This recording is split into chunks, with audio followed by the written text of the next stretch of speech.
SEC style, Missy.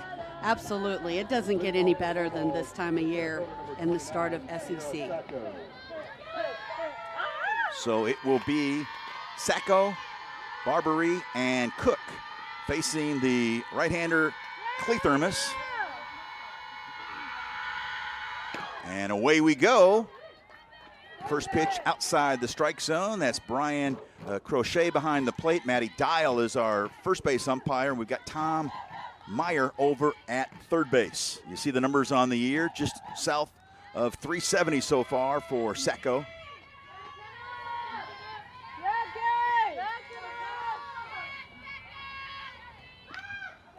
Slap hitter, to no surprise at the top of that lineup. And she slaps one foul to even the count at 1-1.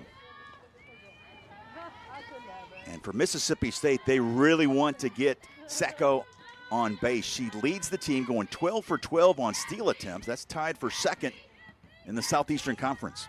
Yeah, last year they only had 29 stolen bases. This year, already 27. So they have definitely turned the heat up on the base pass. Let's go, Keith! So 2-1 the count. Barbary on deck. And leaving the count at 2-2. Boy, this team can hit, can't they? I mean, you look at the batting order, and St. Clair at the number 9 spot, 324 batting average. That's the lowest among any of the starters. Yeah, it's just insane. They're hitting 359 as a team.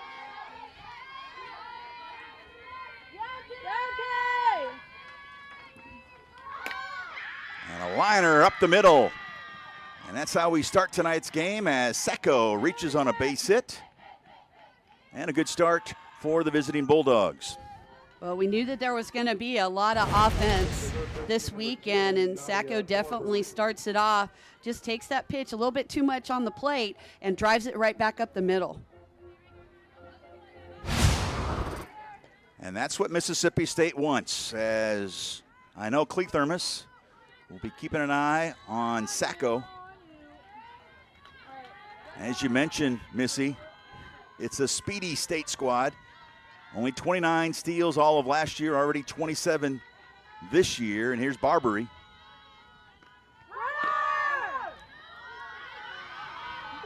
Sacco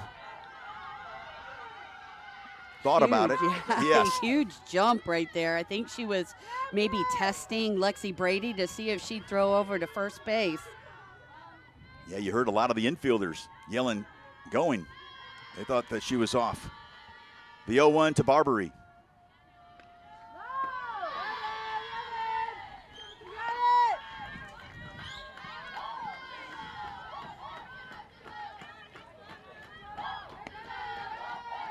These Bulldogs, we talked about their bats. They've scored 8 runs an inning 4 times this year. They sent 14 batters to the plate in a frame twice against Alcorn State. That one is lifted into right center field. That's going to go all the way to the wall. Extra bases for Barbary. And Sacco will score easily all the way from first, and it's an RBI double. And the Bulldogs take the early lead. Barbary's 5th double of the season. Just a little bit too much of the plate again by McKenna Cleathermos. And she just takes this ball out to right center field for a stand-up double. It kind of makes you wonder if it's nerves on Cleathermos' part heading into SEC play. But when we talked to Ricketts the other day, she spoke about how incredible the offense has been this year and how they've focused more on that than they have in the past. Yeah, we enjoyed our visit with Samantha Ricketts yesterday, as well as Jamie Traxel from Ole Miss. What was the biggest difference, we asked her, between this year and last year? Remember, last year didn't even make the NCAA tournament after hosting a super regional the year before, and she said the biggest difference this year is leadership. The upperclassmen have worked so hard to get everybody on board to make sure they see that name of Mississippi State on selection show, because as she told us, it really stung not seeing that name last year. Absolutely. And, you know, being in that position, it can really either set you apart by how you're going to attack that next year. And this team has really been determined to not let that happen again. So they've put in the extra work. They've done the things that they need to do. And it shows by their record and the start of this game. Yeah, it's been an amazing start right now for Mississippi State, and an extended conversation in the circle with Cleathermos along with Lexi Brady. And there you see the coaching resume for Samantha Ricketts in her 5th season at Mississippi State. Previously an assistant coach in Starkville, and there you see the record overall going for her 143rd win tonight as the leader of that Bulldog program. Well, I think they're reviewing something, and that's why the delay in the game. I'm not exactly sure, but it looks like we're going to get the announcement here. Well, we are calling it remotely, so we're not there, so that sometimes we can get fooled by that, and we did not know that it was a review. They're calling the runner out at second base for some reason. I'm not quite sure. Hopefully we'll get some clarification on that shortly.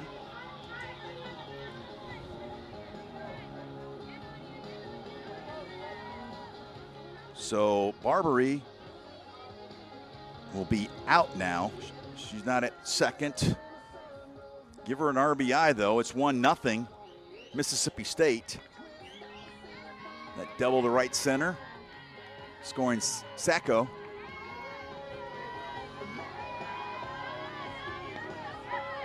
Here's Paige Cook. She's already hit 4 sacrifice flies. Well, she hit 4 of them last year, which is one shy of the school record. She already has 3 this year. 9 sac flies, tied for second in school history. Obviously not a sacrifice fly attempt here, as she's now hitting with nobody on base. And Cleathermos gets the swing and miss.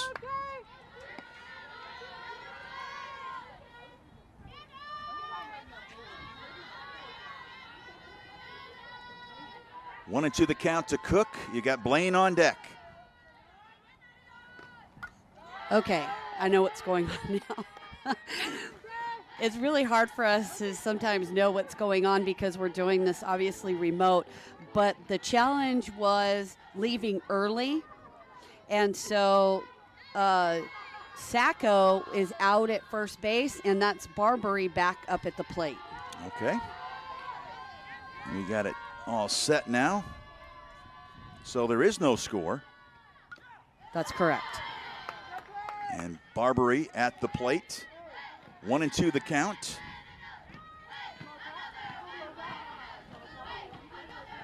'80th meeting between these two programs. MSU with the 46-33 edge in the all-time series. And to be honest with you, Missy, I didn't think we would have softball tonight. The way it rained today, tarp was on most of the afternoon. Yeah, when I left the house and I finally got over here to the soccer complex and saw the tarp out on the field, there was a lot of water on that tarp. But the grounds crew for Ole Miss just does such a fantastic job, and they got the field tarp off and field ready to play, and it looks great. Of course, we're in phase 1 of the 2-phase, the new stadium. $32 million project. Unfortunately, there's a cap when it comes to fans because there would be some huge crowds this weekend, and there is a hit by pitch, and so Barbary reaches.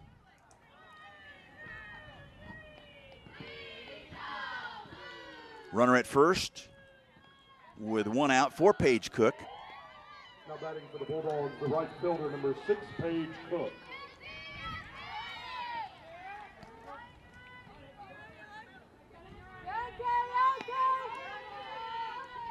So runner at first with 1 out. Cook, the right fielder.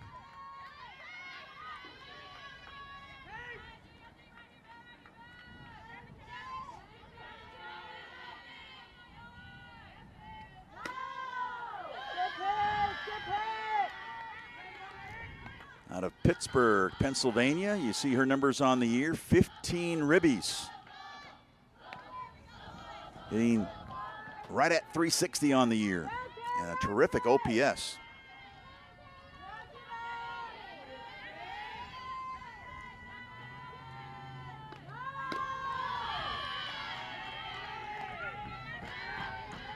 There you see, she has been clutch. How about 54 two-out runs batted in? 6th in program history. She's led the team in each of the last 2 seasons, and she's leading the team again this season. That's extraordinary. Absolutely. You don't find that very often. I like the graphics that our folks put on there. Let her cook. She has been cooking since she arrived in Starkville. And a 3-0 count, and Lexi Brady will come out to talk to Cleathermos. Lexi Brady, I'm sorry, McKenna Cleathermos working the inside part of the plate on Cook. Looks like Lexi Brady is communicating to the dugout that maybe there might be some malfunction with Cleathermos's electronic band.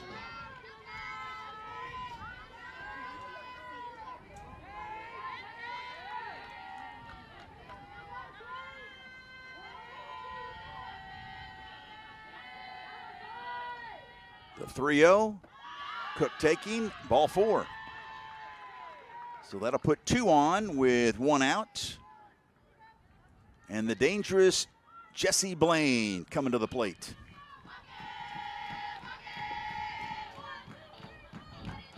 Here we see Carl Golan heading out to visit with McKenna Cleathermos. Mike White is a former men's professional fast pitch player and one of the elite players. And like she said, Carl's done it all, and he's just that next level. And so it's really awesome for him to be a part of this staff, and just done a great job so far with the pitchers this year. Yeah, and Coach Traxel was telling us the pitchers believe in him, and that's so important. Oh, absolutely. Upstairs a bit. 1-0 the count to Madison Kennedy.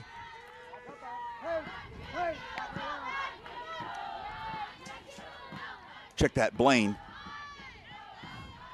Blaine at the plate with 2 on and 1 out. Kennedy is on deck.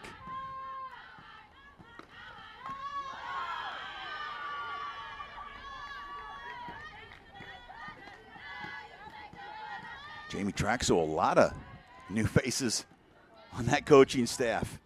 Oh, absolutely. The entire staff is yes. new.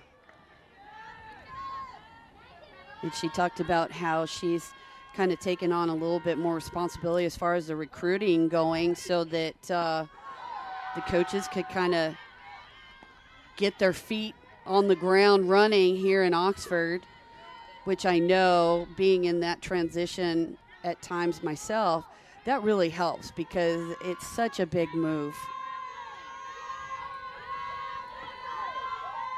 1-2 the count. Cleathermos gets the swing and miss. Came in with 48 strikeouts in just under 42 innings pitched. That's a nice strikeout to innings pitch ratio, and she gets the big K there. Yeah, that's a huge strikeout, getting Jessie Blaine, who has been on fire lately and leading this team. She just blows that ball by her for the second out of the inning. And so it's up to Madison Kennedy, the first baseman. 2 on, 2 out. And Cleathermos gets ahead of her, 0-1.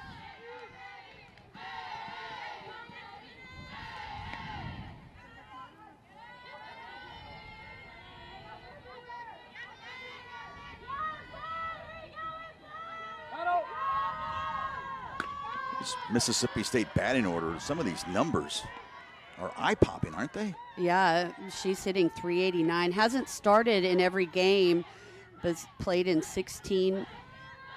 Started in 16 games and just done an amazing job. Her slugging percentage is .861. That's crazy. And then you combine her walks, She's got an on-base percentage of .432. You can see why this Mississippi State offense claimed 5 run rule victories at the Bulldog Invitational last time out. That was last weekend. Posted an .800 slugging percentage for the weekend. Well, and Kennedy, one of the seniors that Samantha Ricketts spoke about the other day, she was the starting shortstop. She moved over to first base, and she's been helping Edwards to get comfortable over at shortstop, the person who took her position. How about that? Is that leadership or what? I think that would be one of those leadership examples that Coach was telling us about.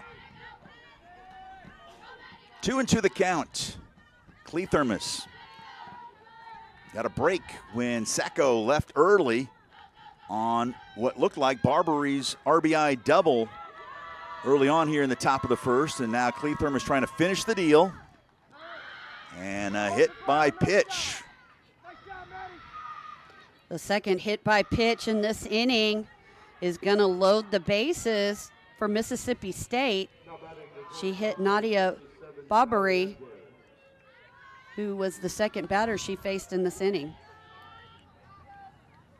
Well, last weekend I talked about the 5 run rule wins. We talked about how much pop they've got at the plate with their bats, 800 team slugging percentage, but they had a 576 team on base percentage in those games. You're going to score your share of runs, won't you, with that kind of, just under a 600 on base percentage. For sure. And here is Kylie Edwards, the shortstop that we were just talking about that took over shortstop for Madison Kennedy, a freshman who is just such a talent. I'm really excited to watch her play this weekend. Yeah, 16 out of 46 at the plate so far. And she's got some pop, too. We talked about this team, the slugging percentage. She's got 4 home runs already this year. You know, it doesn't hurt when you have a 739 slugging percentage. No, that's what I'm saying. It's like video game numbers. The bases are juiced. They're full of Bulldogs. At the knees, a called strike. Good placement by Cleathermos. And it's 1-2. This will be huge for McKenna Cleathermos to get out of this inning after a walk and 2 hit batters. Usually mistakes like that will come back and bite you. And Cleathermos, just staying alive was Edwards. If she can reach, we'll see Wesolowski, the DP, here in the top of the first.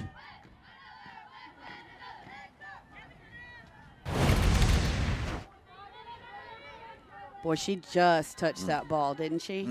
Just got a piece of it.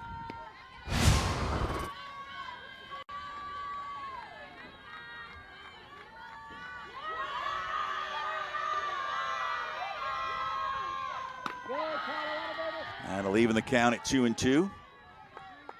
That's a good place to miss if you're Cleathermos up and out, trying to get Edwards to bite.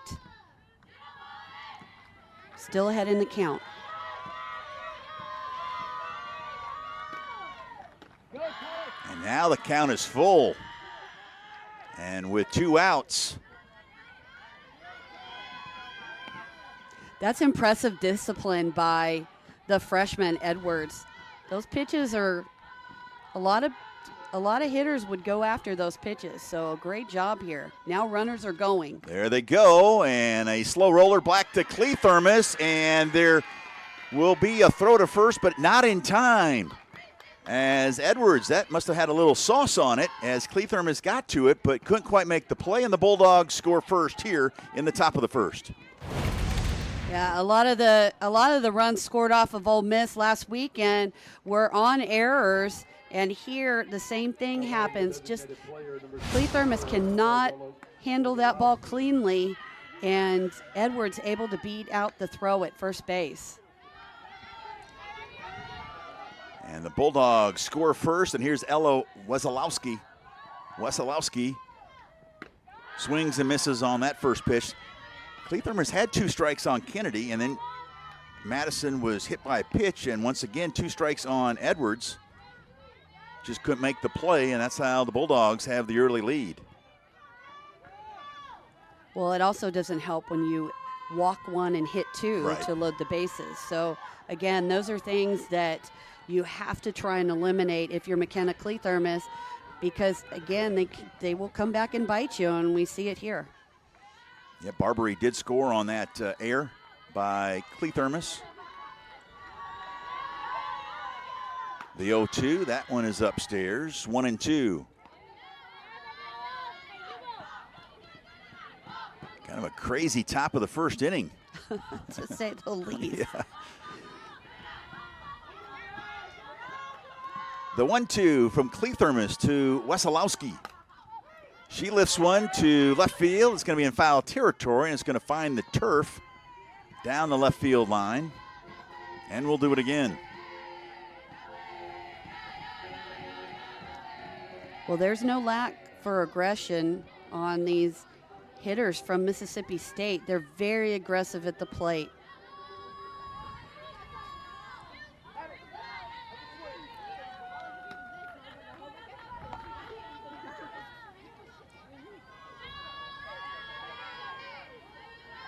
There you see that clock starting.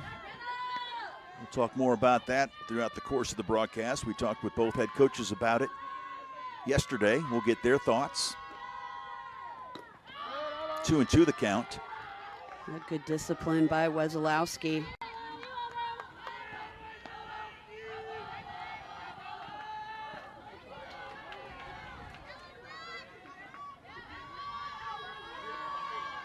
She's got a .410 on base percentage. She's got a 2-2 count.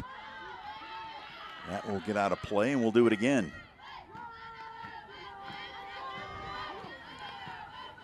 McKenna Clethermos taking that rise ball up the ladder a little bit, trying to get Wesolowski to swing underneath it. She just gets a piece of it and fouls it back. Wesolowski this year with the bases loaded, hitting at .333. That's what she's got right here. And it's now full at 3-2, and once again, all the runners will be off with the pitch with 2 outs.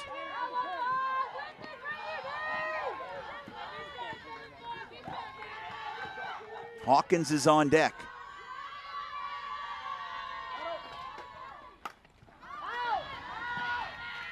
That will drift out of play as well. You've got Cook at third, Kennedy at second, Edwards at first. The 9th pitch of this at-bat. Boy, the approaches have been just terrific here to start this game, and we've seen that all season long out of this Mississippi State squad. There go the runners, and a smash foul down the left field line.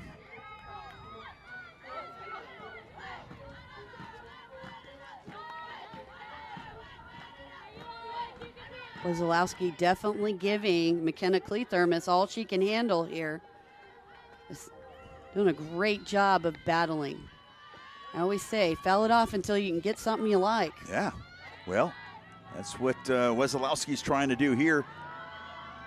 46 pitch already here in the top of the first for Clethermos. And we're going to have another pitch, and you can see the players from Mississippi State, the visitors in that first base dugout, applauding this at-bat. Absolutely. 11th pitch of the at-bat, but McKenna Clethermos has thrown 46 pitches this inning. That's a lot for an inning.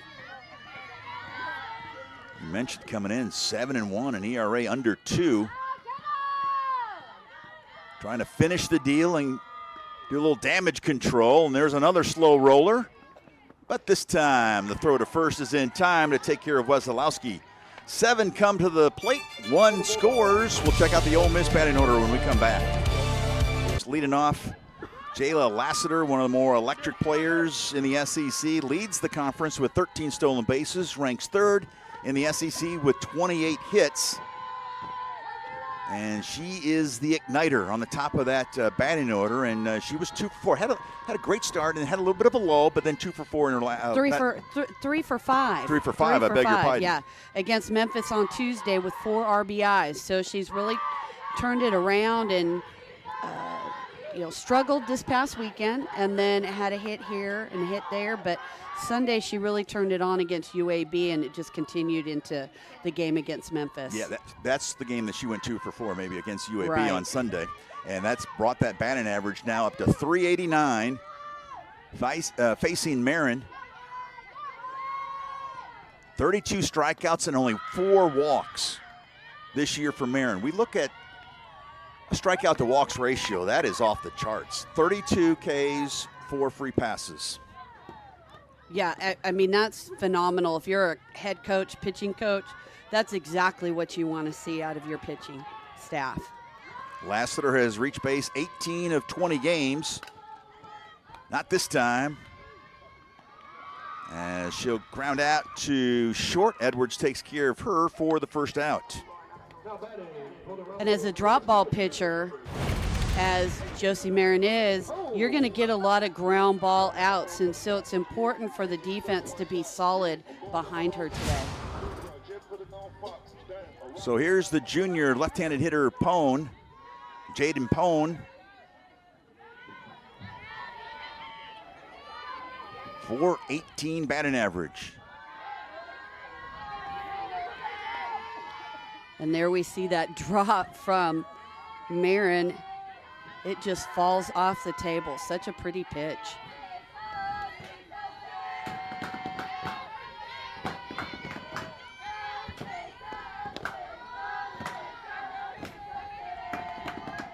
Two 2-0 the count to Pone. Paige Smith on deck.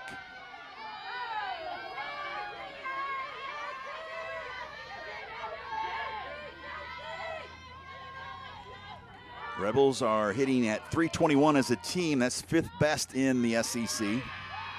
38th in the country.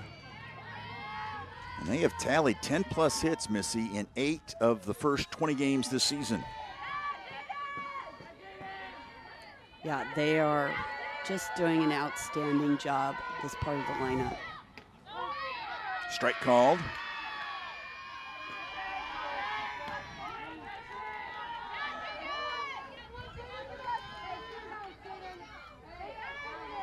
When we talked to Samantha Ricketts on Thursday, she couldn't say enough nice things about Taryn Mowat McKinney and just how excited she was that she was able to get her.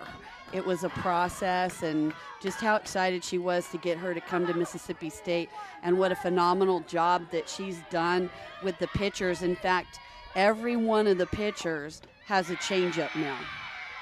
There's strike 3, and Pone is retired. First strikeout for Marin. Yeah, it just goes down and out with that drop ball and gets Pone to swing right over the top of it. Nasty, nasty pitch is right. Here's Paige Smith with 2 outs, nobody on. And yes, saw Taryn before the broadcast. Good to see her again. Of course, what a career she had here, pitching coach at Ole Miss for head coach Mike Smith. One of the reasons why the Rebels won that SEC tournament championship. She just had a phenomenal career, though, at Arizona. And 2-time ESPY winner. That's right. And just amazing pitcher in her own right. She's got this staff in high gear and a clean 1-2-3 inning for Sunday. Missy Dickerson alongside Will Kohlmeyer right now. Will be back tomorrow, and then it will be Aaron Miller and Kevin Fitzgerald on the SEC Network on Sunday afternoon. 3 o'clock starts the next 2 days. Cleathermos here in the top of the second will face the 8, 9, and 1 hitters. That's Hawkins, St. Clair, and Sacco. In case you're just joining us, Mississippi State looked like they had a 1-0 lead after 2 batters. Sacco led off with a base hit, and then Barbary appeared to have an RBI double all the way to the wall, but Sacco left early. Barbary continued her at bat. She was hit by a pitch, and she later scored on a fielding error by Cleathermos, and that's why we're at 1-0. Yeah, and just to note, the umpires initiated that review, so they took it upon themselves. Normally we're used to the coaches coming out and talking about that. And it's funny because we discussed it. I had a call with the SEC and on, I believe it was Wednesday, with the Rules Committee. And Christy Cornwall, who is the head umpire for the SEC and also for the NCAA. And she was talking about leaving early and if it had been called, who had seen it. And we were really talking about how it can be a game changer. Oh, gosh, no doubt about that. And, of course, also we're used to the home plate umpire explaining over with the mic, but we didn't get any of that there in the top of the first, but we figured it out. And Mississippi State didn't take long for them to figure out how to get on base again here in the top of the second. Another walk, so 2 walks and 2 hit by pitches for Cleathermos here in the first 1+ innings. And here's Briley St. Clair, the senior, hitting at .324.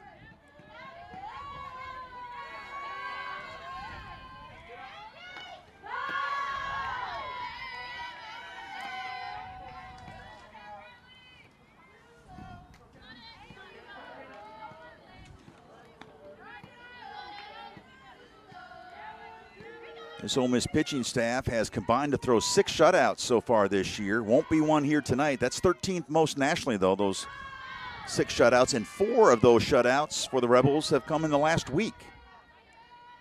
But not tonight, as the Bulldogs took the early lead in the top of the first and looking to add on here in the top of the second.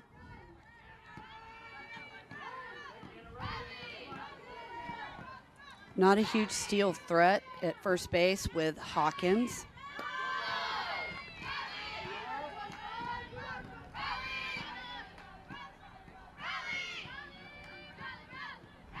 But Cleathermos again gets behind in the count against St. Clair. Already 55 pitches, Missy, and there's nobody out here in the top of the second. Well, and we talked about this last year with her struggles with walks. And I visited with Carl Golan, and he was huge on changing her mindset and getting her in the right mind frame to be able to go out there, and the understanding that you're not going to be successful all the time, but you got to go out there and give your best effort. Not that she doesn't, but just with the mindset of going out there and doing the best job that she can. She's got a 3-1 count to St. Clair, and St. Clair, nice piece of hitting, slaps it to left field. And there's 2 on with nobody out here in the top of the second for the Bulldogs. And she just takes that outside pitch, St. Clair does, and drives it into the 5-6 hole. But again, Cleathermos gets behind. It's a hitter's count, and St. Clair does a good job of making Cleathermos pay. And another conversation. Golan is out there talking with his standout senior right-hander, McKenna Cleathermos, the transfer from Oregon. You see what her resume so far here tonight. That run they scored in the first was unearned. Obviously, with an error with 2 outs, that runner wouldn't have scored. And she has yet to retire anybody here in the top of the second.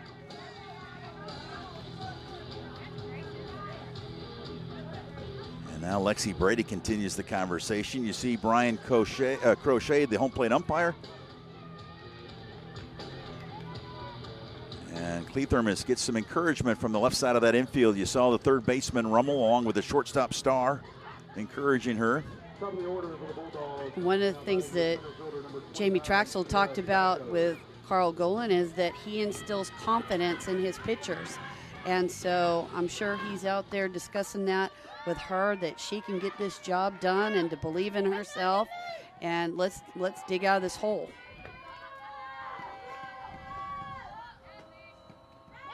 Top of the order in Sierra Sacco.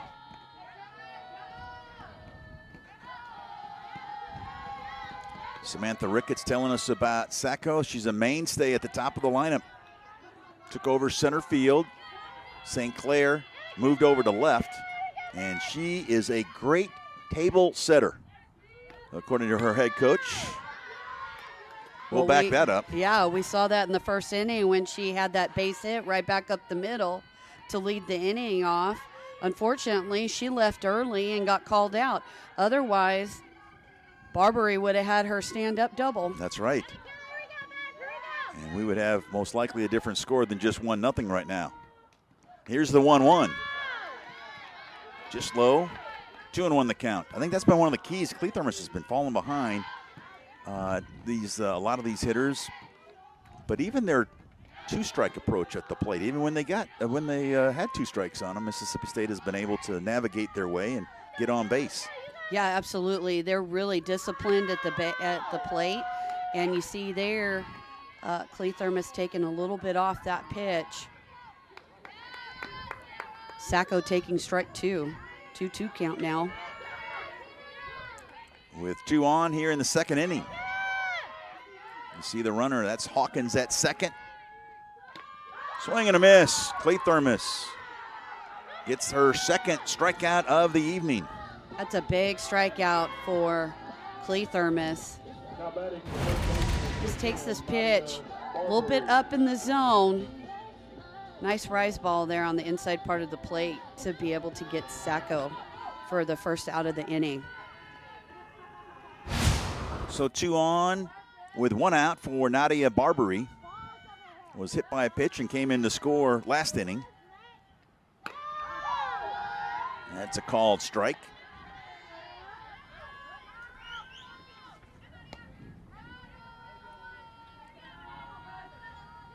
Jamie Traxel was telling us yesterday when we asked her about the temperature check on the team. New season with the SEC league play starting. She likes the balance of the team. She said she needed to clean up inside 60 feet. Well, and as we talked about last inning, a lot of the runs that have been scored, especially last weekend, were unearned runs. They were mistakes defensively. And she is such a stickler for defense. It's a huge part of who she is and what she believes her team needs to be is solid defensively. And I'm a big believer in defense wins ball games. And you can tell so far today, that's the difference in this game. That's the 1 run that was given up. Well, she talked about a couple keys to be successful this weekend. Take care of ourselves, and the infield needs to be clean. That's right. And that hasn't been quite the case so far for Jamie Traxel and company. Trailing 1-0. 1 out here in the top of the second inning. Cleathermos does have 2 strikes on Barbary with Paige Cook on deck.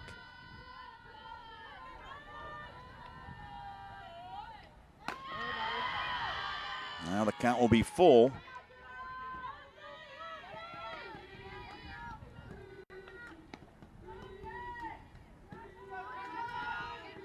Just another batter that Cleathermos has taken deep in the count. Her 67th pitch of the night, and it's ball 4. So Barbary was hit by a pitch last time. This at bat she has walked. And now the bases are loaded again. A lot of maroon out there on the base path in the first 2 innings. And Jamie Traxel is coming out to talk with Brian Crochet. I think we might have a pitching change here. I think the night might be done for McKenna Cleathermos. The bases are... So she really is got to set the table here and put these Mississippi State hitters off balance. Bases are loaded. Tough situation for Lopez.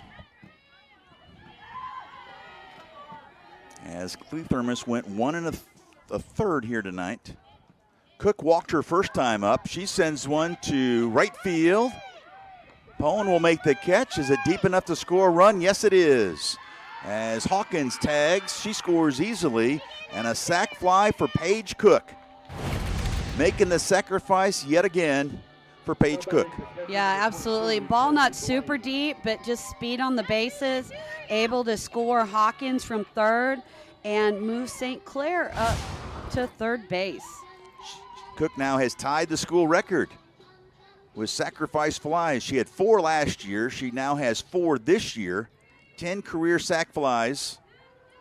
She started tied for second in school history. She's now tied it here with that last sac fly. Well, we have runners on the corners now. We'll see if State puts some pressure on this Ole Miss defense by sending Barbary to second.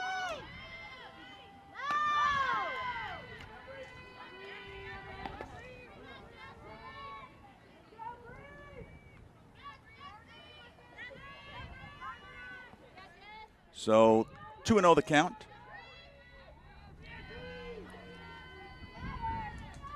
You got St. Clair at third, and as you mentioned, Barbary at first with 2 outs. Blaine struck out swinging her first time up.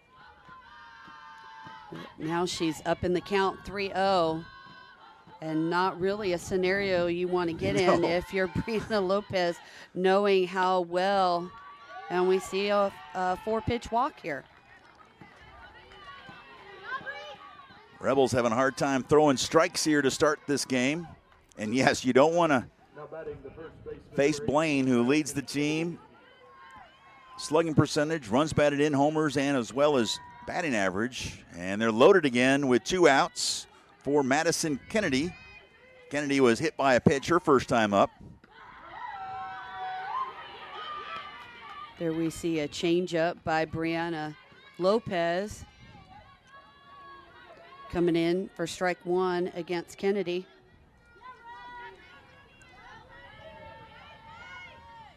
Good job, Maddie. Kennedy this year with the bases loaded, hitting at 500.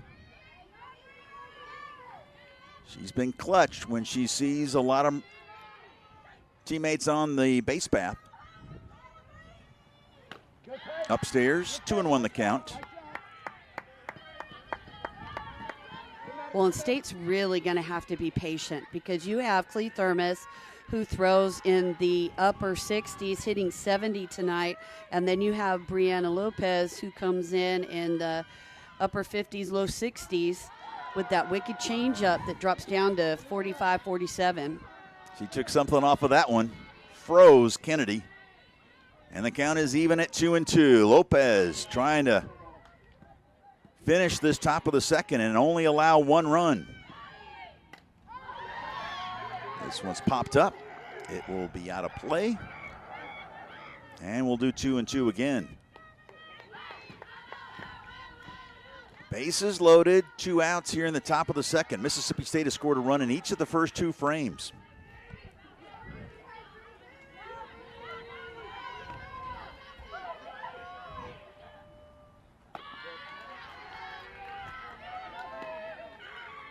Jamie Traxel telling us yesterday she really likes Lopez, not only as a pitcher, but just a great kid, great personality. Yeah, she's kind of got that easygoing, middle-of-the-road mentality. This one's rolled foul down the third base line. Lopez from Riverside, California. Was at Hawaii. That's right, transfer last from year, Hawaii. Transferred over. That'll get you laid back a little bit Yeah, more, won't it? right. On the islands. Good job, Maddie. There's ball 4. And another nice at-bat by a Bulldog as Kennedy will get the ribby as St. Clair trots home. Barbary now to third, Blaine at second for Kylie Edwards. Definitely not a good start for Ole Miss right now. They are really struggling in the circle where they have been so solid.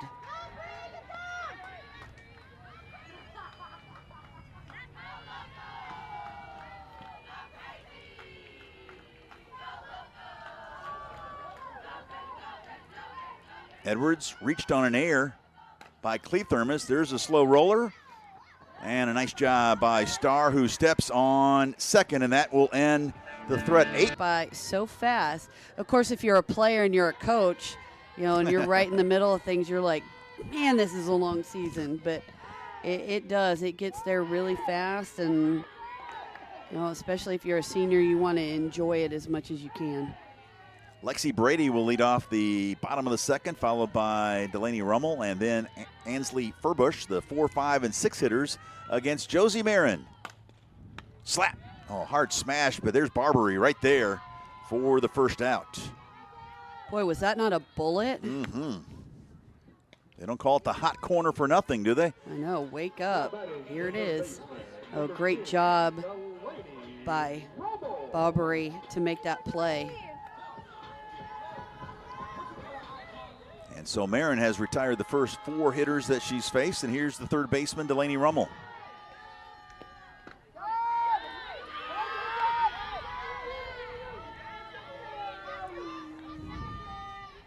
Rummel hitting over 350, the senior.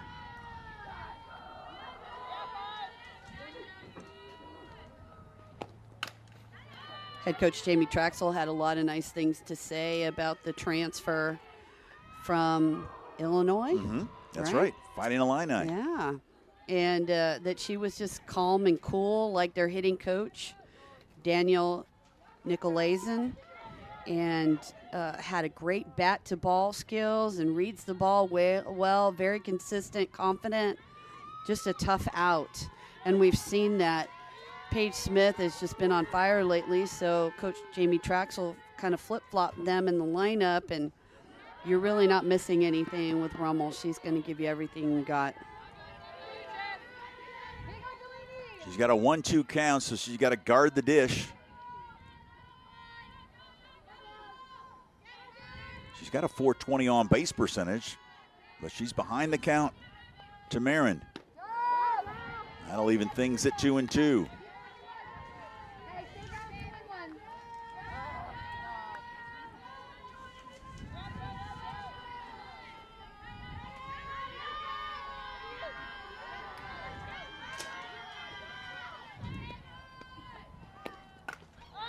Popped straight up the elevator shaft.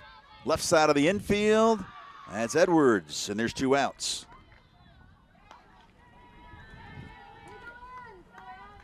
You see the difference right now between the 2 pitchers. McKenna Cleathermos for Ole Miss, and then Josie Marin. And Josie Marin is getting ahead in the count on the Ole Miss hitters, where McKenna Cleathermos was falling behind. And so it's a huge difference when you're looking to try and get outs. So great job in the circle so far for Marin.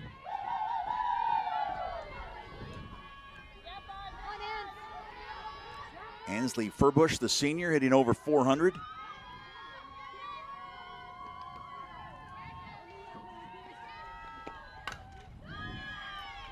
That'll even the count at 1-1. We talked about Taryn Mowat-McKinney coming back here to Ole Miss, where she used to be a pitching coach for the Rebels. And Sammy Ricketts, the head coach, was talking about she played against her in college and then caught her in the pros with Akron. Yeah. How about that? Yeah, so they know each other very well. And that was one of the reasons why Ricketts wanted her so bad to be her pitching coach. And I think just also the SEC experience that she had and just the College World Series experience. As I said before, Taryn was a phenomenal pitcher at Arizona. Oh, my goodness. Led them to some national championships, I believe. I'll go back and check my notes on that, but 2-time ESPY award winner, so she was back at her alma mater the last couple of years. She was, and she's just got a wicked changeup when she pitched, and so it's not surprising that she's taught that to the pitchers from Mississippi State. Yep. Ricketts is thrilled that she brought that changeup into every pitcher's repertoire. And I'll tell you what, the pitchers are loving every moment with that young lady right there. Oh, absolutely. And just her competitiveness. I mean, I know when she was here at Ole Miss, I mean, there was a lot of reminiscing between her and I. Not that we played against each other because I'm a lot older, but just the Arizona-UCLA rivalry. Yeah, a little Pac-12. Well, not back then. Not back then, no. There you see Taryn. Had a big smile. A nice conversation with her as they arrived at the stadium earlier. 2-2 the count to Furbush. And that'll be full count now, 3-2. Yeah, you were able to go to the field. I didn't want to brave the the rain. So the rain and the mud. I stayed away a little Oh, my goodness. bit. So hopefully tomorrow I'll get a chance to go over and say hi. Absolutely. Here's the 3-2. Line off the glove of Barbary, and Furbush becomes the first Rebel to reach base against Josie Marin. Well, we talked about Barbary handling the hot corner over there by that bullet from Lexi Brady. This one just too tough for her to handle, and Furbush is able to get on first with a single. So a base hit for Furbush with 2 outs, and here's Angelina De Leon. De Leon this year has struggled a bit at the plate, just 7 of 42. She's the junior, also from California, Valley Springs.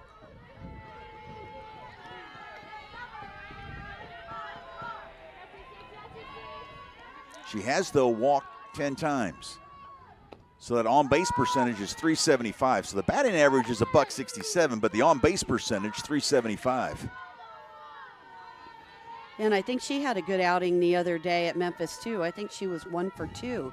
So that's nice to see, knowing that she's struggled so far this season. There's a strike call, 2-1. I know batting average is important, but you're a former head coach at the D1 level. That on-base percentage, you kind of was a bottom line coach, or didn't matter, just get on base, right? Well, you want to play your best 9 hitters, and obviously head coach Jamie Traxel thinks that De Leon is one of her top hitters, or maybe she's in there for defensive purposes. Over the past several years, Michaela Ali has played shortstop and not been a significant hitter for average, except for last year where she was on fire. She so sure was. That could be, with the defensive mindset that head coach Jamie Traxel has, that might be the reason that De Leon's in the lineup. 2-1 the count. That'll make it 3-1.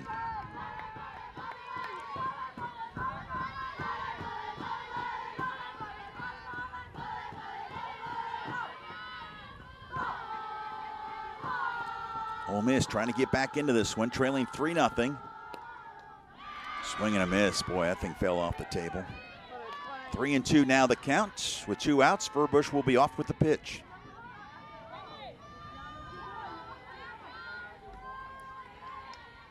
Taylor Malvin is on deck. De Leon with a 3-2 count. Chop foul.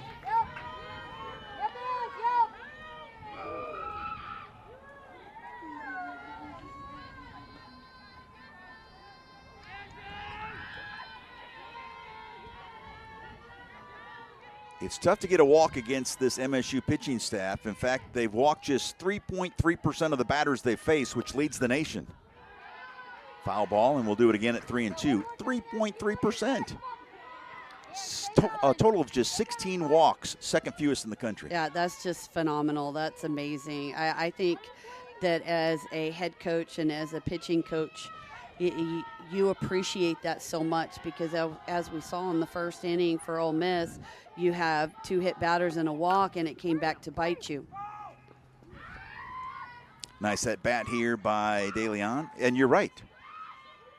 A lot of charity so far in the first 2 innings for the Ole Miss pitching staff. Yeah, you had 1, 2, 3, 4 walks in the second inning. So, the more you can give your defense a chance to make plays and not give those free passes, the better off you're going to be. And what is that, like a lunar eclipse? I don't walk. know. Maybe we just jinxed it. Maybe, or could be an announcer whammy. But yes, a rare walk for that Mississippi State pitching staff. And so Furbush trots down to second. De Leon is at first, and here's Taylor Malvin, the left fielder. You could just chalk it up to a great at bat by De Leon. Yes, I like that. Much better than the what we might see the hashtag Kohlmeyer curse on social media. 2 on with 2 outs for Malvin. Malvin getting the start tonight in left field for Ole Miss. Come on, Chase. Come on, Chase. We typically see her as a pinch runner. Got a lot of speed. Hey, Tay. 1-1 the count. Yeah, normally Pone is in left, right?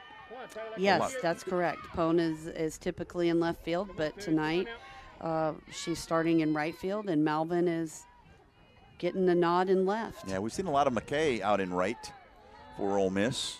But like you said, Jamie Traxel has switched things up a bit with Malvin in left, Pone in right, and of course Lassiter holding down the 4 down in center field.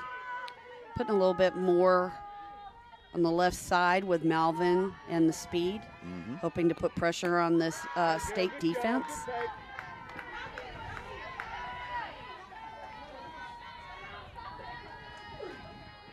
Two and 1 the count to Malvin. Marin had retired the first 5 batters that she faced here tonight. Then Furbush with the 2-out single and then the walk to De Leon. And now it's a 3-1 count to Malvin. You know, we've talked about how well Marin has done out in the circle, just throwing a lot of strikes. Here, the last couple of batters, she's gotten behind. And there's another walk. My goodness.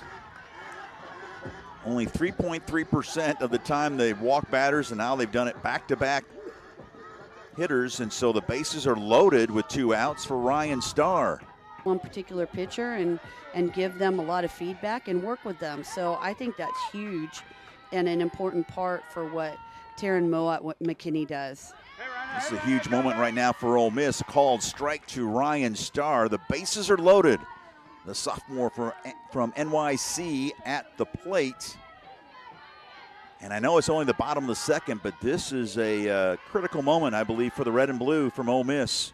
Trying to get on the board against Marin. But Marin gets the pitch, and then she defends her position, and the Rebels leave the bases loaded. We head to the rivalry gets renewed this weekend. Mississippi State will take a 3-0 lead here into the top of the 3rd inning. As Lopez, the reliever, after Cleathermus went the first 1 1/3, she'll be facing the 7, 8, and 9 hitters. That's Wesolowski, Hawkins, and St. Clair.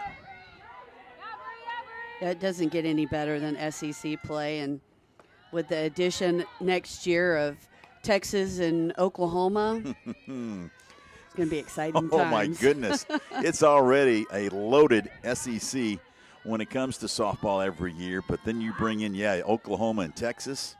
You talk about elevation. Elevates even more. It'll be so nice, too, when the facility gets done for Ole Miss next year, especially if they host either one of those schools, which we won't know yet what the schedule will be like with them, with Oklahoma and Texas being added, but I'm sure it will be a sellout crowd. Oh, no question. We would have huge numbers when it comes to crowds this weekend with this rivalry getting renewed, but it's phase 1. There's a walk to Wesolowski to start the top of the 3rd after grounding out her first time up to end the 1st. So phase 2 will be next year. The new stadium, part 1, and there is going to be a cap number for the fans out in the outfield, and then everything will wrap up next year. Phase 2 will be completed, and then we'll have these overflow crowds even more. Yeah, it's going to be absolutely amazing and long overdue for Ole Miss to get the stadium done and upgrades. Looks like we're going to have a pinch runner. Please, running at first base for the Bulldogs, number 5, Jaden Burney. Out at first base. Might be Bernie down there. We'll get a number check on that. Hawkins at the plate, walked and scored.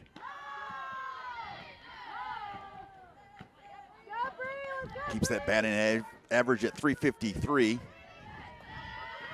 St. Clair is on deck. And yes, it is Bernie. Bernie is pinch running now for Wesolowski. Bernie is a junior college transfer from Chipola College there in Florida, out of Harrison Central High School down on the Mississippi Gulf Coast from Gulfport. And there you see Jaden. So Bernie running for Wesolowski, Hawkins at the plate, and another conference. In fact, a couple of them on the infield. There you see Coach Gallant, the pitching coach, talking to his battery of Lopez and Brady. And there you see the rest of the infielders talking amongst themselves. Mississippi State already up 3-0. Trying to add on.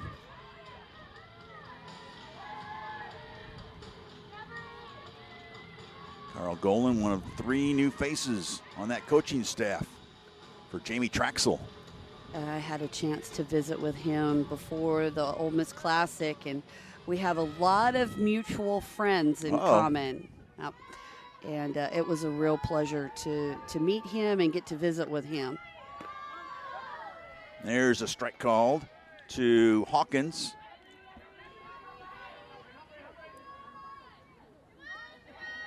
You see Traxel there in the background. Not pleased, I'm sure, with this start. Looking for someone to throw strikes. We talked about it earlier, all the walks so far here tonight by Ole Miss pitching. 6 walks and a couple hit batsmen. That's not how you're going to get it done against a top 25 team like Mississippi State. Yeah, absolutely not. You really have to be solid in the circle. Chop. Nice play by the first baseman Smith. The throw to second. The relay is not in time, but they do get the force at second as Smith fired a strike to Starr. Yeah, really good job by Paige Smith to make this play, but Angelina De Leon has got to get over to first base to be able to try and make that play, and she comes up short. I don't think they would have gotten 2 challenges, and whether you're right or you're wrong, you lose that challenge. And it's come back that Jaden Burney is out at second base, so the call is upheld. And so Coach Ricketts loses one of her challenges. Oh, first base is being called out.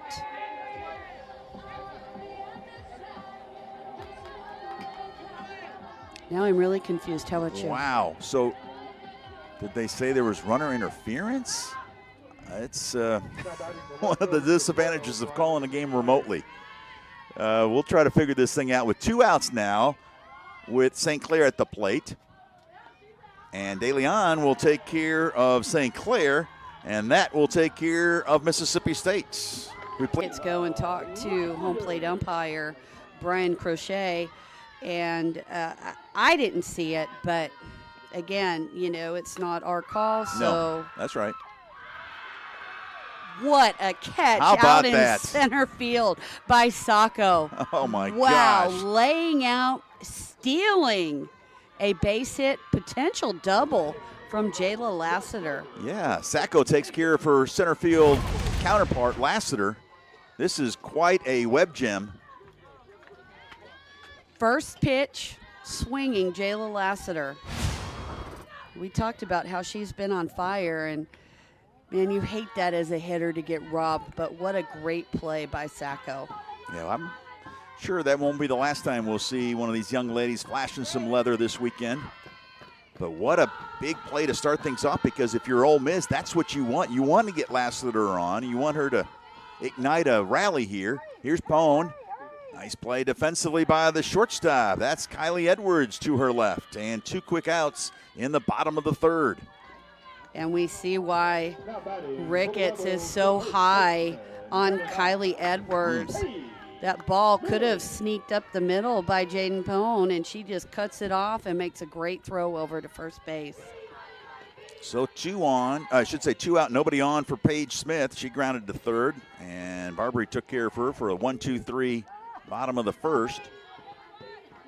Come on, Paige, come on, 9. Smith, seen that batting average now dip a few points to 290. Still has an on-base percentage over 400. And try to get on base. There's 2 out with nobody on last inning. And the Rebels ended up getting the bases loaded, a base hit and a couple walks, but Marin got out of the mess, getting Ryan Starr to ground out right back to her in the circle.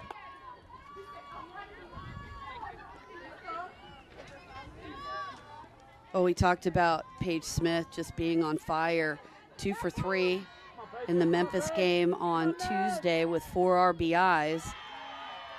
She really started to light it up this past weekend at the Ole Miss Classic. Head coach Jamie Traxel moving her up into that 3-hole in the batting lineup. Marin trying to get her second 1-2-3 inning of the night. And she does just that, a swing and a miss by Smith. And for the nationally ranked Mississippi State Bulldogs, as they will have the top of the order, Sacco, Barbary, and Cook facing Lopez. Lopez came in with 1 out in the second inning. So she's thrown the last 1 2/3 innings. Sacco base hit her first time up and then struck out swinging in the second.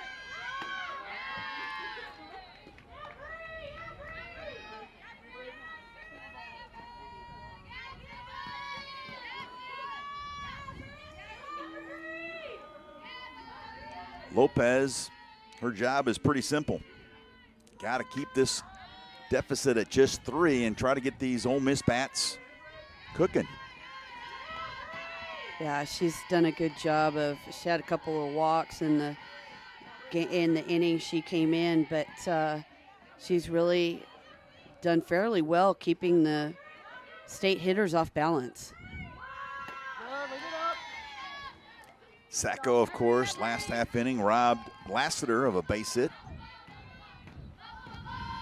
So she gets it done not only offensively but defensively as well for Mississippi State, and she is that table setter that Coach Ricketts talks about, the igniter, if you will, top of the order. And she lifts one to left. Taylor Malvin takes care of her for the first out. So here's this conference realignment. We kind of touched on it a little bit with Oklahoma and Texas coming to the SEC. Next year, the Big Ten, your alma mater, UCLA, Washington, Oregon, along with Southern Cal heading to the Big Ten. Of course, the Big 12 will now have Utah, Arizona, and then Arizona State. And then the West Coast. Nice pickup for them. Oregon State, though, goes from the Pac-12 to the West Coast. Tough deal for the Beavers. I don't even know what to say about all that. I just, to not have the Pac-12 or conference anymore is just, to me, it's devastating because that's your Power 5. Now there's no longer a Power 5. Nope. It's going to turn into being a, Power 3 or Power 2? I mean, it's crazy, all of the realignment and conference hopping. Just new time, new era, I guess. Yeah, I was thinking about you last night. I was flipping through the stations, and I saw a little UCLA, Arizona basketball. That was terrible. Yeah, last well, I wasn't going to talk about the actual game, but I just thought, wow, that's the last time they'll face each other. Right. Well, not necessarily. Well, I guess they maybe still have conference tournament. But, yeah.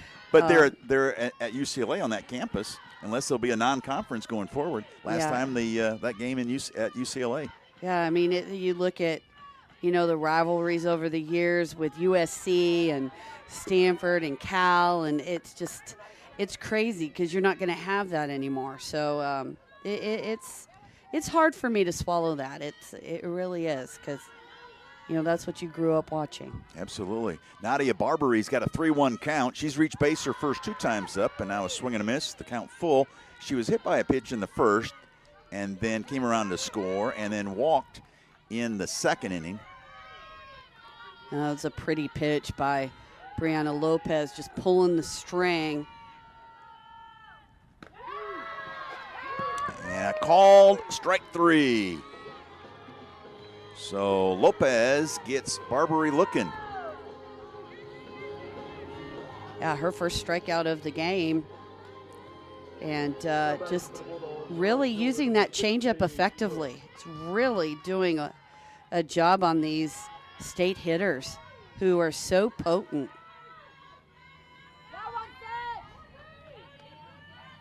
So here's Paige Cook. Had a sac fly her last time up, walked in the first, so no official at bats yet. for Paige Cook,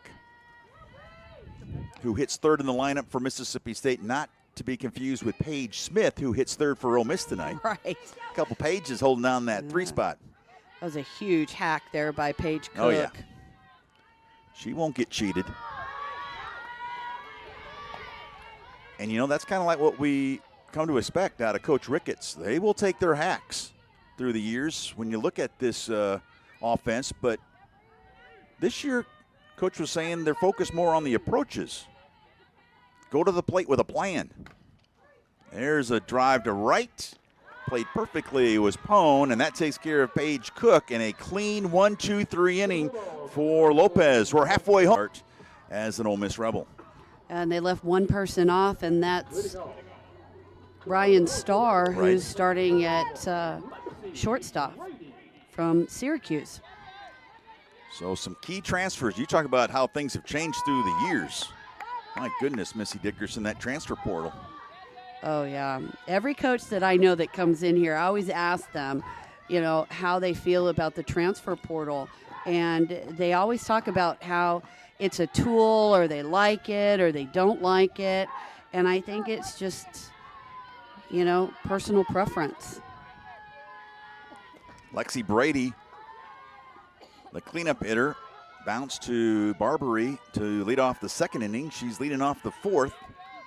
3-0 Mississippi State, leading game one of this best of, I should say, 3-game series. How about Marin so far here tonight? What's impressed you the most? Well, she's just stayed on top of the hitters. Now she's fallen behind on Lexi Brady. Not somebody that you really want to get behind on, knowing the power and what she's done so far this year in that cleanup role. And there she has another walk, the third walk for her tonight. Just remarkable when you look at what has happened throughout the course of the year. Just 16 total walks given up coming into this series for Mississippi State pitching. That's the second fewest in the entire nation. And then no problem through the first 1 2/3. But like you said, that's 3 walks now. Well, and I think it goes down to some of it, even though Mississippi State has played a tough schedule in the early on. You know, a lot of these hitters you can challenge too if you get ahead. When you get to conference play, you got to be more careful because they're going to be solid 1 through 9. It's not, you know, where you have a player here or a player there. So you want to be careful. A grounder to short, the 6-4-3 double play. Edwards to Hawkins to Kennedy. And Mississippi State again with the twin killing. They now turn 11 double plays. That's third in the SEC. Yeah, you said it. Their defense has just been phenomenal, and to have that many double plays is just such a great job. Just a nice toss from Kylie Edwards over to Salyn Hawkins, and then Madison Kennedy for the 6-4-3 double play. I mentioned that's now 11 double plays this year. Last year, State turned 15 for the entire season. And, of course, the pitcher's best friend, that double play ball. And now 2 outs, nobody on for Ansley Furbush. She is the only base hit of the night for the Ole Miss Rebels. That came with 2 outs in the bottom of the second. Well, we talked about it early on with Josie Marin throwing the drop ball like she does. You're going to get a lot of ground ball outs, and the defense has to be solid, and we saw it there. There's a strike called, 1-2. Looking ahead to Mississippi State in the top of the 5th. It'll be the 4, 5, and 6 hitters, Jessie Blaine, Madison Kennedy, and Kylie Edwards. Josie Marin trying it for another 1-2-3 inning. That pitch fouled out of play by Furbush. Furbush, the only Ole Miss batter that has a hit tonight off of Josie Marin. That brought that batting average up to 419 right now. 1-2 the count, though. And a liner deep in the hole. Long throw by Edwards is in time. Another. Strongest on the team, and that she had a big bat, and we've seen that with her leading the state team in batting average. She's 0 for 1 tonight, a strikeout swinging and then a walk in the second. Currently hitting .380. On base percentage, just over 500. Got a 4-game hitting streak on the line here tonight, and yeah, that's quite a story there. What an amazing young lady there, Jessie Blaine, hitting cleanup again tonight for Mississippi State. Lexi Brady bobbled it a bit, but makes the catch to take care of Blaine, the catcher for Mississippi State, and there's one out.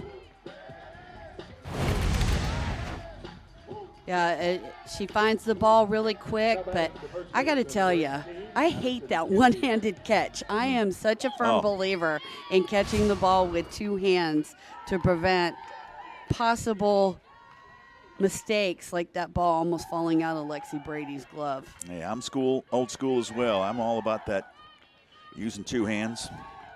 Dad would have been more than livid with me if I ever tried that. I yell at my son all the time. Okay. Catch the ball with two hands. Here's Kennedy at the plate. No official at bats. She was hit by a pitch in the first, then had a bases loaded walk in the second. The visiting Bulldogs lead game one of this opening SEC series 3-0 in the top of the fifth. Lopez is doing her job. She's thrown 3 innings, has not allowed a hit or a run, and there's a fly to center, and that's Lassiter cruising to her left for the second out.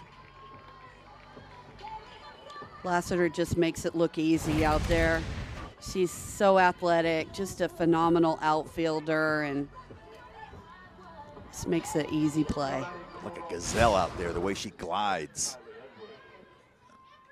I watched some of the Clemson game, and she made a phenomenal diving play in that game. She really had to go a ways to get it, but she's just a tremendous outfielder, just a tremendous athlete. We've seen a lot of Lassiter highlights over the last couple of years. She'll get an at-bat in the bottom of the fifth if anybody reaches. Ryan Starr slings it to take care of Edwards in a 1-2-3 inning for Lopez, her second in a row. That's Ansley Furbush, so Ole Miss looking to try and get something started because they're running out of outs. De Leon will lead things off. She walked her first time up, followed by Malvin and Starr. That's the 7, 8, and 9 hitters against Josie Marin, who's gone 4 innings. As you mentioned, just 1 base hit. She has struck out 2, walked 3. That ERA now on the year has dropped all the way down to 1.43. Looking to go 8-0 if the Bulldogs can hang on. Just one part of this impressive pitching staff for Mississippi State. Yeah, you talked about her ERA, but what about opponent's batting average? 196. And the leadoff hitters against her this year are only hitting a .195. So she's been getting that leadoff hitter out, and here tonight, only 1 leadoff hitter has reached. That was a walk to Brady last inning, but then she got Rummel to bounce into the double play. She's got a 1-2 count. That'll leave in the count at 2-2. And I don't know if you noticed, but Jessie Blaine was pointing to her left foot as a signal to Marin to get the ball down and bring it to her foot. And a swing and a miss. A good start to the bottom of the fifth for Josie Marin. That's her 3rd strikeout of the night. It's so awesome when you have a battery that works so well together, and you can just see how well that Josie Marin and Jessie Blaine work together. First pitch to Taylor Malvin down low. We got a new first baseman for Mississippi State as Coach Ricketts going with Riley Hull, replacing Madison Kennedy. So she is the new first baseman for MSU. Hull is a junior from Somerset, Kentucky.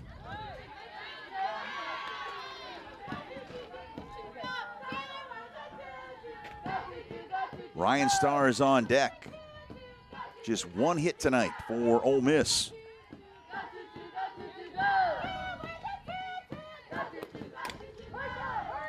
A slow roller to the right side. The flip to first is in time. Nice job by Salyn Hawkins to Riley Hull, and there's 2 outs. Yeah, that's always a tough play right there. A slow roller. A good communication between first and second on who is going to cover that ball, and a great job by Salyn Hawkins to make the quick throw over to Hull to get the speedy Malvin at first base. So 2 outs, nobody on. And I'm telling you what a job by Marin tonight, because this Ole Miss offense has been firing on all cylinders. 170 hits in the first 20 games, but tonight just 1 in 4 2/3 innings against Josie Marin. And we have a pinch hitter here, Annie Orman, coming in to hit for Ryan Starr. From Myrtle, Mississippi, Union County, about a half hour from the Ole Miss campus. Went to West Union High School.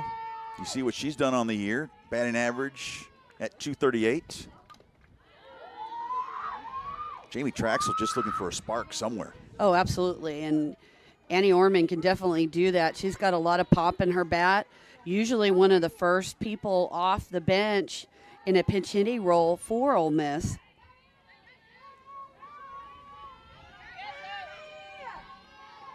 She's got a 1-1 count to Marin. If she can reach, we'll see Jayla Lassiter. Just a tad low. 2-1 the count.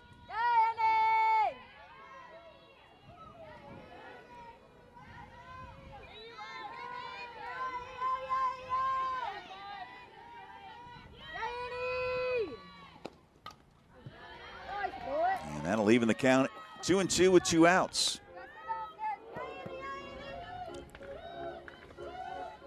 Bulldogs will have the 7, 8, and 9 hitters. Wesolowski, Hawkins, and St. Clair. Those are the scheduled hitters in the top of the 6th inning.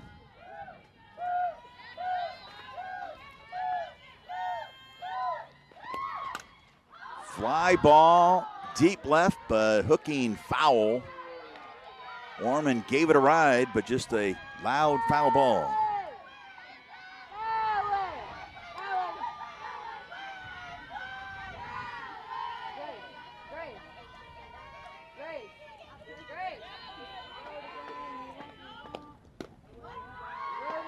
And that'll bring the count full. Good eye by Orman.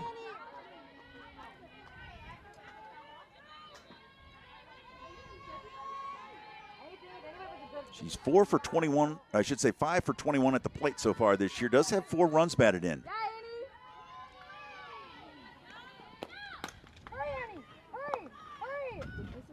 And that's Kylie Edwards. Another assist and another 1-2-3. That was a great effort to go up the middle. A diving attempt by Ryan Starr. She does knock this ball down, but just unable to make the play. And we have Wesolowski with a single to lead off the inning. Looks like Wallace is going to pinch run for her. Kat Wallace, senior from Brookhaven, Mississippi, transfer from Jones College. So Wallace pinch running for Wesolowski. Yeah, that's the second time. So Wesolowski is going to be out of the game now. Bunt is on by Hawkins. It's foul. Yes, you're right. Bernie pinch ran for her in the 3rd, and now Wallace here in the 6th inning. Hawkins 0 for 1 at the plate tonight officially. She did walk to lead off the 2nd and came around to score on a sac fly by Paige Cook. That made it 2-0. Tyler Bratton trying to play a little small ball here. Move the runner over. We haven't seen a whole lot of that this year. It's almost like it's become a lost art. Now Hawkins down in the count, 0-2. Bratton had some nice playing days at Mississippi State back in the day. As you mentioned, third base coach. Had a nice visit with him beforehand as well. And that's what this clock comes into play. And some of the coaches have talked about it. Really hasn't changed much, but it has affected. Even Coach Ricketts was talking about Bratton at third because you sometimes you don't have enough time to even put a play in. Right. And you want to kind of analyze the situation and be able to make the right call, and you just don't have enough time for that. Big swing and a miss, a strikeout for Lopez, her second of the night. That's a big out for Ole Miss, being able to set down Hawkins for the first out of the inning. Now I think we have another change here, a pinch hitter for Briley St. Clair.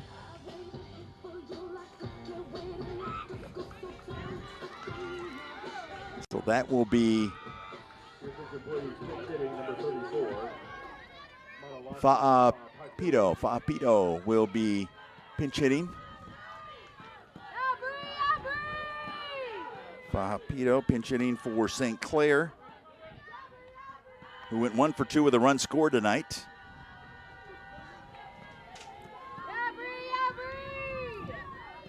Out of Temecula, California. Transfer from New Mexico State. Or those same colors.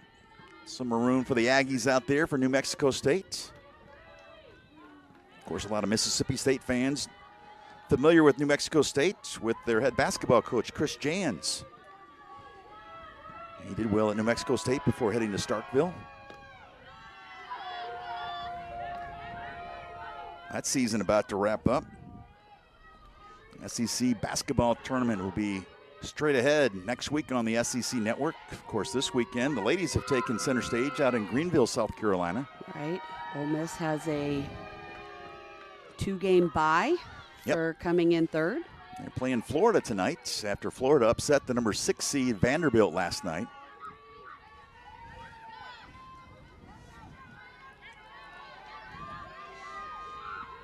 And we understand, thanks to Mason Atkins, our producer, that Mississippi State is down 21-15 after one quarter. So Florida's magical run is continuing here tonight.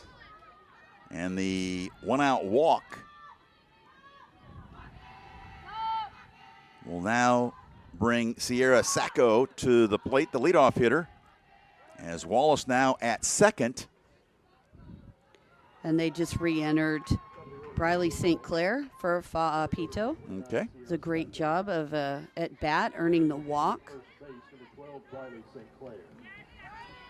And so St. Clair now at first, Wallace at second for Sacco. 1 for 3. That was a base hit to lead off the game.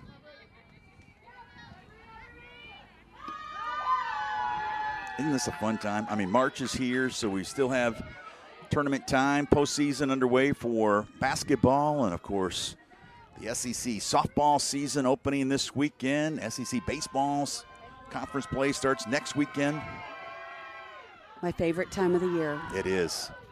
Let the madness begin. That's right. We'll have to work on our brackets for basketball. Yes, that will be here very shortly. Selection show Sunday, a week from this Sunday. That's right. Lopez tonight has been able to keep Mississippi State at bay and keep it at 3-0. She's thrown 4 innings already tonight, giving up just 1 base hit. She has walked 4, has 2 strikeouts. This is a key moment. 2 on with only 1 out for Sacco. She lifts this one in foul territory, and making the play is Delaney Rummel for the second out. That's a big out. The last time at bat, she flied out to left field. This time to Delaney Rummel at third base.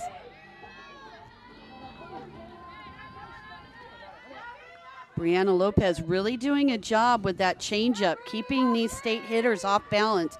Like you said, she has 4 walks, but for the most part, she's not letting them get the big hits with runners in scoring position. Had a no-hitter in that opening weekend. In fact, they had back-to-back no-hitters. Told Taryn Moe at McKinney beforehand, I'm like, wow, what a start. She said, yeah, I might have maybe the bar was a little high to start things off with a couple no-hitters that opening weekend. But they've been able to continue those similar ways in the circle. There's a slow roller, and we've got some interference at second as De Leon was interfered by Ole Miss. 1 of 15 at the plate so far. Marin will face the top of the order, Lassiter, Pone, and Paige Smith. Will Colmeyer alongside Missy Dickerson. Rebels have got to get, something's got to change. What do you think the remedy is, Missy, for Josie Marin? They just need to put the ball in play. Just keep putting the ball in play and hope that something falls. Lassiter sends one to right center, and that is Sacco taking an extra base hit away from Lassiter. She robbed her last time up with a diving catch, and this time that took extra bases away from Jayla Lassiter. I'm telling you right now, that kid is absolutely something else out in center field. Look at that jump she gets to just track that ball down in right center field, stealing, like you said, another base hit, potential extra base hit away from Jayla Lassiter. So here's Jaden Pone, 0 for 2, a strikeout swinging and a grounder to short. And Pone able to get a base hit. Just the second of the night for the Ole Miss Rebels against Josie Marin. Now batting the Rebel first baseman. Well, and that's what Ole Miss needs. They need base runners. And just first pitch swinging there by Pone, getting the single. Paige Smith coming to the plate, and that means the tying runner is on deck, Lexi Brady. Rebels trying to get back into this one.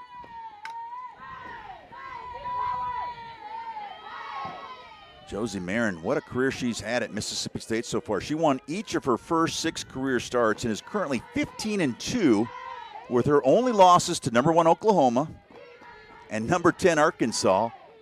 No shame in either of those. And in her 21 starts, MSU is 19-2. Wow. That's got to be a comforting feeling when you fill out a lineup. Oh, we got Marin pitching tonight. We got a good shot at winning. Absolutely. And she's done a great job tonight. Gone 5 1/3, giving up 2 hits. Of course, no runs. Smith is 0 for 2 against Marin tonight. A grounder to third and then a strikeout swinging.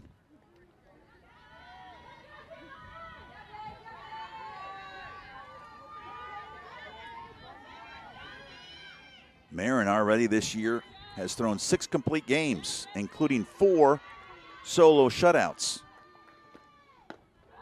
Trying to do it here tonight against Ole Miss. That one's a little low. That'll even the count at 2-2.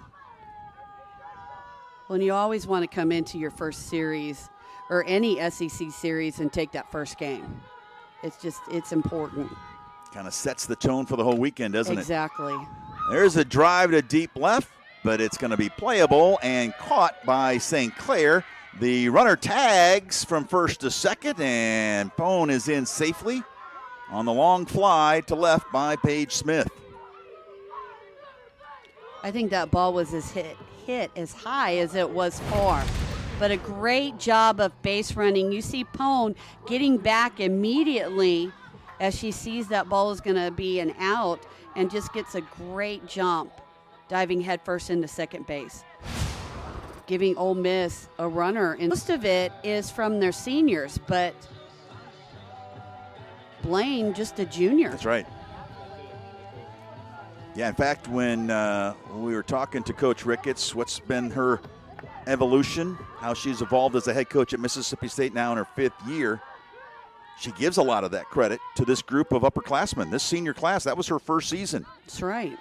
At MSU. She said open-minded communication with the players has been something that's evolved as well. And you've been the head coach at this level in the SEC. You better have some communication. Got to be part of the skill set, right? Oh, absolutely. There's a smash by Brady up the middle. Pone will score from second, and the Rebels are on the board. How about Lexi Brady coming through with a clutch 2-out base hit to cut it to 3-1. Well, Lexi Brady has been their big RBI leader this year, and she comes through big time. This this at bat. Just a pitch, too much over the plate, too much in the zone, and Lexi Brady drives it back up to center. And too much speed at second base with Jaden Pone. And how important was that tag, the second by Pone on that fly ball by Smith? Oh, absolutely. It puts a runner in scoring position for Ole Miss. Brady's 22nd run batted in on the year. Rebels are on the board. And there's, what a play defensively by Riley Hall, who just came into the game last inning. And she robs Rummel. That smash was The sixth inning. all about answering, right? Absolutely. And we expected a heavyweight bout this weekend, and it's all about the punch, counter punch. And 3-1, top of the seventh for Jessie Blaine, the cleanup hitter, 0 for 2 tonight with a walk. Cleathermis and Lopez have done a nice job keeping Blaine quiet. She'll try to get her first base hit of the night, and then that would most likely drive in a team leading 22 runs. Got a 4-game hitting streak on the line. Madison Kennedy was hit behind Blaine, but of course she was replaced by Hull a couple of innings ago, and so Hull is on deck. We talked about who Mississippi State has played and all the wins that they've had. Well, the Ragin' Cajuns actually ended Oklahoma's 71-game win streak. So that just gets another notch on the Ragin' Cajuns belt, which helps Mississippi State. No doubt. Helps enhance that resume, and that's what it's all about, padding that resume to help their chances when it comes to the selection committee. Absolutely, quality wins, and when it gets time for the selection committee, they're going to look at that stuff. And as you said earlier, State does not want to be at home this year when it comes to postseason play. Blaine coaxes the walk, so 2 on with nobody out, and that might be all for Lopez as Jamie Traxel making the slow walk, as is Coach Golan. We got 2 conversations going on now. Traxel talking to the infield, and there's what Lopez has done tonight. How about the relief job? After Cleathermis went the first, 1 1/3, Lopez has kept this game within striking distance for Ole Miss. That's right, and you don't want it to get out of hand here by letting Mississippi State put any more runs up on the board. So I'm sure that Carl Golan will have a short leash with Brianna Lopez if she doesn't get this out. So Traxel is going to leave Lopez in. Looks like we might have a pinch runner. Yep, Selena Daniel. Yep, Daniel will be running for Blaine out at first. So Daniel at first. Paige Cook is the lead runner at second. And that double to lead off this top of the seventh. And here's Hull hitting at .353. She's 6 for 17 at the plate so far this year, has walked 6 times as well, so she's got an on-base percentage at .542.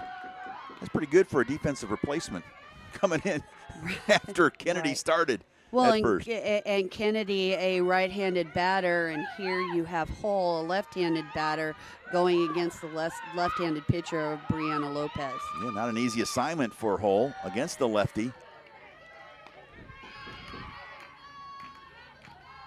Hull so far, you see her numbers on the year.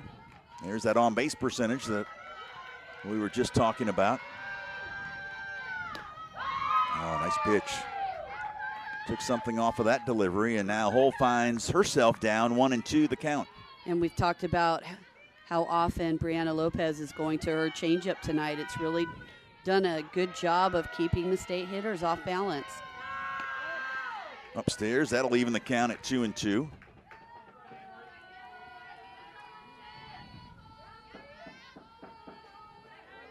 Mississippi State 4-1 against ranked teams.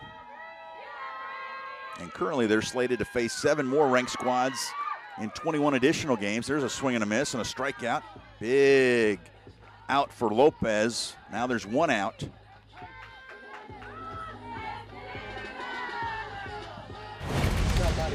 shortstop. Yeah, that's a big out for Ole Miss. She had been going with the changeup and then comes in with that ball, drop ball on the outside part of the plate, getting Hull to swing early and miss. Edwards, 0 for 3, reached on an error. That fielding error scored the first run of the game in the top of the first, then bounced into a fielder's choice to end the second, then grounded to short to end the fifth. She sends one into center. Lassiter makes the catch, and there's 2 outs as Lopez has retired the last 2 batters after the first 2 reached here in the top of the 7th. I don't know if that has anything to do with Carl Golan going out there and talking to Brianna Lopez, but she's done a great job setting down the next 2 batters after the after the visit to the circle. Samantha Ricketts out there talking with the home plate umpire, Brian Crochet. We have a pinch hitter, Pitch hitting for the Bulldogs, number 20, Aquana Brownlee. Brownlee, yes, from here in Northeast Mississippi, not too far away from her hometown of Houston, helped lead her Houston Hilltopper team to a state championship that was actually played at the softball field at Mississippi State. She has been a regular throughout her career, but once again, very selfless here this last year. And we've got another pinch runner. Brownlee so far this year is 12 for 33 at the plate. Kiara Sells coming in to run for Paige Cook at second base.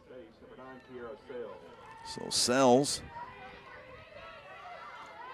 is at second. The pinch runner Daniel is at first. Here's Brownlee. She's got some power. Lopez bounces that one up. Great job by Lexi Brady to block that up. Lopez right there. You see she spent the last 2 seasons at Hawaii where she had a career 2.25 ERA and 30 victories in the circle. Made all Big West a couple times. That's upstairs. Think Hawaii was upset to see her go I think so. after 30 wins. 30 wins.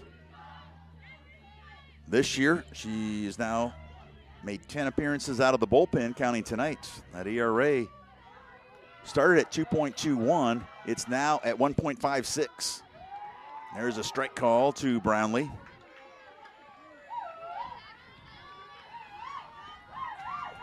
Another pitch there that Brianna Lopez pulls the string on and buckles the knees of Brownlee. The 2-2. Slow roller, going to be a tough play. Lopez's throw is not in time, and Brownlee legs out an infield single. And the bases are loaded with 2 outs here in the top of the 7th. Just a tough play, but Brianna Lopez does a good job, but that ball's just hit in no man's land in the infield and just can't get to it in enough time, and Brownlee legs it out. Brownlee couldn't have placed that ball in a better position. I'm sure that's not what Samantha Ricketts wanted, but now you got bases loaded and Salen Hawkins up. And that one is hook foul down the left field line. 0-1 the count to Hawkins. She walked and scored back in the second. Mississippi State scored 1 in the top of the first, added 2 in the top of the second, and since then, Lopez has been throwing up some bagels on that scoreboard. Mississippi State trying to get a big insurance run or 2 here in the top of the 7th. 2 outs. Hawkins was a strikeout victim of Lopez her last time at bat. She's hitting .500 this year with the bases loaded. And she's been clutch with 2 outs. With 2 outs and Hawkins at the plate, she's hitting at .421. Those are some nice numbers. Especially when you look at she bats 8th in that batting order for Mississippi State. Lined off the glove of Rummel. That will score Sells and Daniel. The throw gets away from Brady.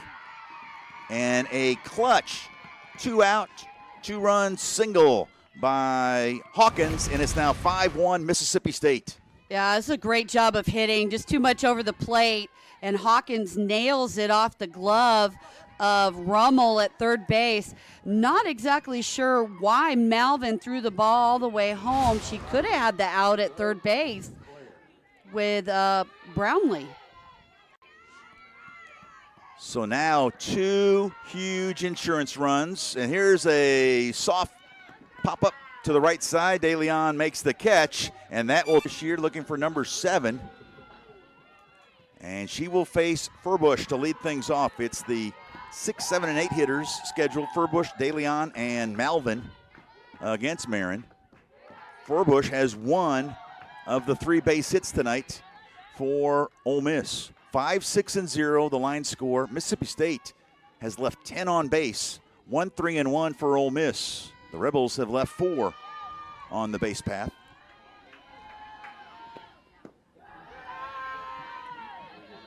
And obviously Furbush and the Rebels need base runners.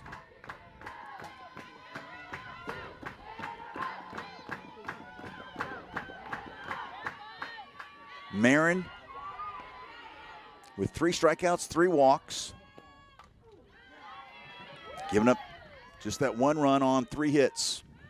There's a big cut by Ansley Furbush. Unfortunately, she can't get all the runs back in one swing. No, you need 3 base runners before the tying run comes to the plate, and that adds more importance to those 2 runs. That clutch 2-out single by Hawkins in the top of the 7th. Because all Ole Miss had to do in the bottom of the 7th, if she doesn't come through, is just get 1 runner on, and you got the tying run coming to the plate. But that's not the case after Hawkins' heroics in the top of the 7th.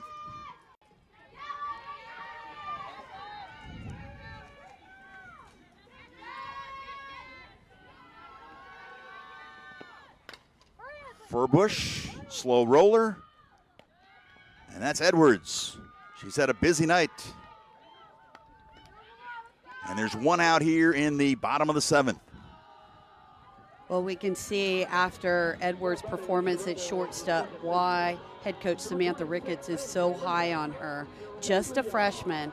And again, she came in and took the job from Madison Kennedy, who had been the starter for the last 3 years for Mississippi State. DeLeon at the plate. 0 for 1 with a walk. Yes, hitting just a .163, but you see that on-base percentage at .379. That's what the Rebels need. They need base runners. Plenty of them. They're down to their final 2 outs. Rebels coming in had drawn 77 walks on the year. That's 17th nationally. The ball had been flying off the bat, but not so much tonight against Marin. That will be out of play. And now 0-2 the count to DeLeon.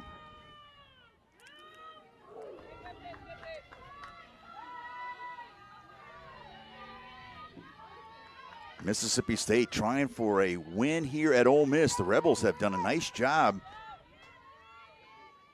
here at home. 2 years ago, I checked that, back in 2021, 24-3, then 19-6 in 2022.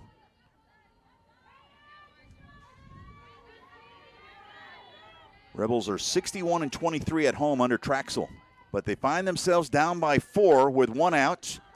There's a liner to left, foul.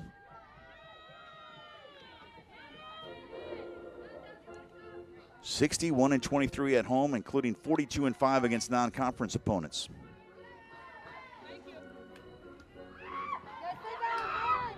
We'll see what they can do. Here with 1 out, nobody on in the bottom of the 7th. Malvin is on deck. Just got an update on the Ole Miss Florida. At halftime, it's 37-36 Florida. Wow. Coach Yo and the Rebels down by a point at halftime. Ole Miss the 3 seed, Florida the 11 seed in the SEC women's basketball tournament. You know, sometimes it can be a blessing and sometimes it can be a curse having to sit and wait for your next opponent. Come on, Edge. Come on, Edge. But Coach O, I'm sure she's got them prepared, and they'll come out after halftime and get the job done and take care of Florida. Marin trying to get the job done here with 2 strikes. That's slashed foul down the left field line by DeLeon. Don't forget, Missy and I will be back in the booth tomorrow, 3 o'clock. Our airtime on your ESPN app. Game 2 of this series.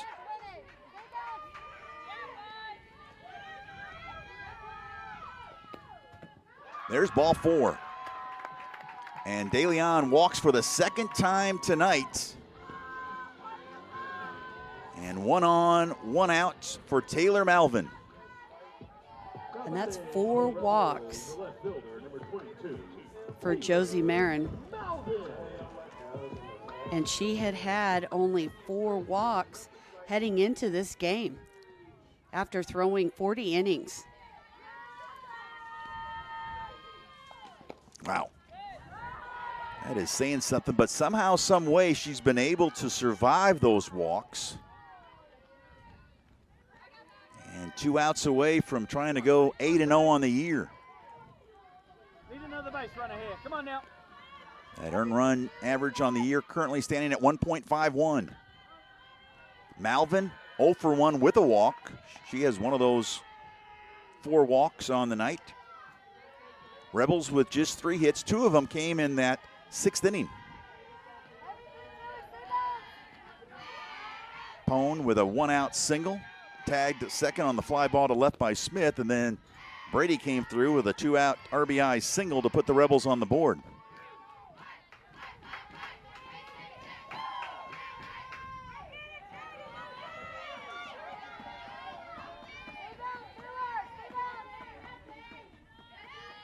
Yeah, 4 walks, very unusual for Taryn Mowat McKinney's pitching staff. Came in tied for the second fewest in the entire country with 16. Well, it is SEC play, and Yep. it's a different ball game than what you would call preseason. 2-2 the count to Malvin. Gotta go. Good job. Down low, 3-2 the count. Hey, we'll take another base run out.